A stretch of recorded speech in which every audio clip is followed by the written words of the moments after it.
Hey Leo, Mariah here. It's such a pleasure, honor, and a privilege to be reading for you. Hopefully you're good. Hopefully you're okay. I am up late to get this reading out for you. I was sleeping and now I'm out of bed. It is currently, and I will show you here, it is 1:39 in the morning, as you can see, and I'm tired. But when Spirit says get up, we get up, and I'm up. So here we go. So what is it that Leo needs to know? If this is what I was feeling, then this is going to be really interesting. Wow. We have the King of Wands, the Empress, the Five of Wands, the Seven of Cups, Tower in the reverse. Ooh, way too many.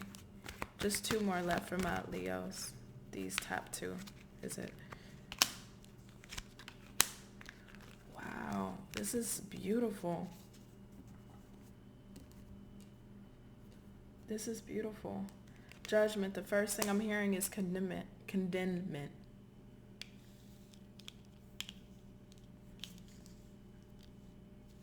Condemnment. Who did that to you? Who did that to you? Who condemned you?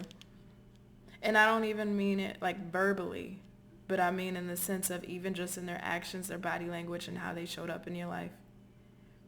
Almost the feeling of feeling unaccepted in some way, whether this was as a child, as a growing adult, or in your adulthood. Somebody, something, somebody condemned you. It's like you yourself wasn't good enough, or you just felt like I say this with all due respect, I'm tired, so I can't find the politically correct words here, but you may have almost felt orphaned by a specific family member. I don't know if you were actually an orphan, or just felt like you didn't belong, or you didn't fit in, or because you may have been different, you felt condemned or just not really accepted by the people that's closest to you. Always feeling some sense of oddity when you compare and contrast you to others. Maybe the people that were around you growing up or in your adulthood thought, believed, and acted a certain way that really didn't resonate or that didn't fit in with you. But this is really interesting, Leo, because I ask you, who did this to you? I'm asking you, who did this to you? Who made you feel this way? Who made you feel like your light, and your light shines in a different hue and with a different intensity? But who made you feel like your light or the way you show up in the world was not fitting or not acceptable, or just made you feel like the awkward or uncomfortable, or just made you feel like you didn't really belong in some degree? And again, they didn't have to verbally say certain things to you to make you feel that way, even though that could be the case. But even just how they treated you in comparison to others shows a lot. Who made you feel this way? And the reason why I ask you this even further, Leo, and I say this so beautifully, because you had just what, and now we're kind of getting off the cards a little bit here, so I apologize, I'm sorry. But what this feels like is your light shine different for a reason. Leo, I hope you, and sometimes it's hard to see us from the inside looking out, so I'm going to tell you as an outsider looking in, at least energetically, you have such a light that it's insane here. Like, even with people, it's like you can go in a room or talk to somebody and light them up. You can easily change somebody's mood. People feel protected in your energy. People feel comfortable in your energy. People feel safe. And of course, I'm not going to say for all people, because some people are going through their own set of things that no matter how amazing your energy is, they're just going to be a rain cloud on a sunny day. But generally speaking, though, you have an energy that people really feel comfortable and protected in, and really feel loved, at least heard and listened. But it feels like you, and you don't do it intentionally. This is just how, I just got to tell you how amazing your light is, because you don't do it intentionally, but it's done because maybe it's a subconscious thing. You know what it feels like to not be accepted, or to feel like the oddball. So when you walk in people's presence, or you're in the presence of different people, in different rooms, you make sure to be the warmest hug, the warmest energy in that space, or at least when you're interacting with somebody on a one-on-one basis. It's like people can talk to you and tell you things that they normally don't tell other people, or that they normally don't feel comfortable with expressing. You're also able to pinpoint and recognize energy in other people. There's something really divine about the way you vibrate, Leo. It's like the energy of love. Like obviously you're on a different, whoever I'm speaking to, this feels very specific because I know this isn't for everybody. I know this isn't for everybody. I would love for it to be, but I know reality it's not. So I'm sorry if I sound crazy, because I probably do. But you're vibrating on the energy of on the energy of love. Like you're at a high frequency. Even if life right now for you personally, or maybe in your past, may have not always felt like that, and maybe you can't really see how other people experience you from the inside looking out, but I can feel how they experience you. And it's such an inviting energy. It's such a comforting energy. It's like you're that person where you leave a mark or impression on people everywhere you go, but I don't know if you really recognize that you do. I don't know if you recognize how healing your energy is, whether it's just somebody you meet, you give them a hug, you give them a good smile, or you give them good conversation, but there's something really healing about your energy. And a lot of people don't really take into consideration that most people don't really experience warm energy from others. Most people, just even have somebody be polite enough and kind enough to you and give a warm, genuine smile, that genuinely ask somebody, hey, how's your day? How are you doing? How's life going? And really care. You do, and a lot of people don't experience that. So for somebody to experience you in such an embracing energy, you leave an impact. You leave a trail of smiles or impressions wherever you go. And I know that sounds very cheesy and very cliche, but that's what it's coming through as. And not only are you inspirational, but you're aspirational, because even if you feel like you're not doing anything, say, for example, for other people to inspire to, which is not the case, but just say, for example's sake, that is. Just the fact that you have the personality to speak, to care, to engage, to listen, to be attentive. Some people wish they had those kind of qualities. Some people wish they had the confidence or the courage or the ability to step out of their own comfort zone and be able to engage and speak with people in such a way, or move people, inspire people in such a way that just by you being yourself, you're an aspiration and an inspiration to the people that you meet.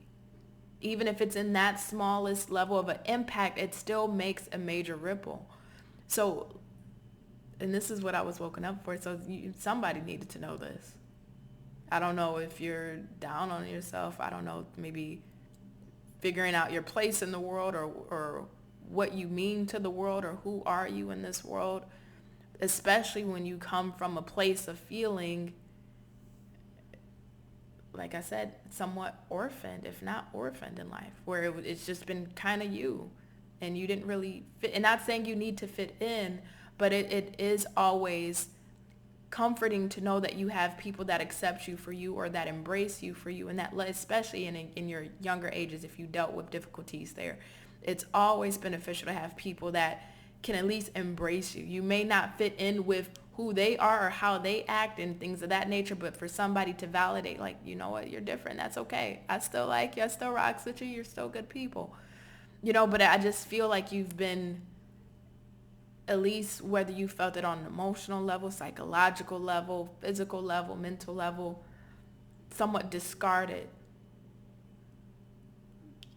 feeling like you were the oddity of, whether it's of the family, of the friend group, maybe in a relationship, but people outside of that person or those people that made you feel that way, they don't experience you in the way that those people wanted to experience you, right? Because that's a choice how they treated you. That's the way they wanted to. Other people don't experience you this way, Leo.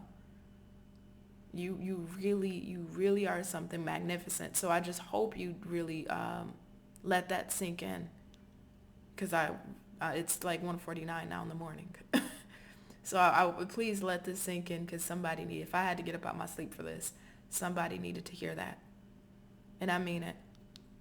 And if you don't take anything away from just me talking to you right now, Leo, please take away the fact that your uniqueness, and specifically for somebody, because you really do have a healing energy. You're on a different vibration. And even through the things that have been thrown your way, you still vibrate higher than most people. You're universally blessed. You're universally gifted. You know, you have a heightened sense of intuition. You have a heightened sense of empathy. You have a heightened sense of people's energies. You know, so I would not be surprised if I'm speaking to a Leo that has some sort of spiritual gift, whether it's clairvoyance, clairaudience, clairsentience, whether it is mediumship abilities, whether it is, you know how to do tarot yourself, or, you are some form of spiritual practitioner in any sense, or at least wanting to be, or just know that you have those gifts within yourself that you harness for your own personal uses or needs. Just somebody's like their energy doesn't match the frequency here. You don't match here. So if I'm picking that up, that your energy, because you're not vibrationally speaking, you're at a higher frequency, a lot of times those people tend to be the observers of the world, right? They are here, but they're not of it, right? They're not from it, but they're here. And those typically tend to be the people that are the healers, that are the helpers, that are the ones that are called to service, whether it is in military, whether it is in medical, whether it is in a spiritual gift or a spiritual practice. You're called to service. You're able to objectively see things and be of a healing energy, a healing light, a healing nature, but still know how to keep your own sense of peace and internal boundaries, so that way you don't disrupt your frequency on the inside, how you vibrate energetically. Whoever you are, you're badass. I just gotta say that you're badass. Keep doing whatever this is that you're doing. Just please, and don't feel like you have to stifle or hide your light, because you were put here for a reason.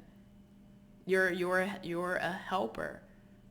Even if you're not doing anything to physically help somebody else, just your energy, just how you exude that nature that makes other people feel safe, secure, protected, loved, heard. At least if it's only for that time while you're in their presence, they finally feel understood and seen. So Leo, I gotta thank you. Beautiful reading that I had to wake up for, but I would prefer to go back to sleep. So I'm gonna go back to sleep. But a beautiful reading. I love you. You be safe. You take care. And you have a good one. Bye, Leo.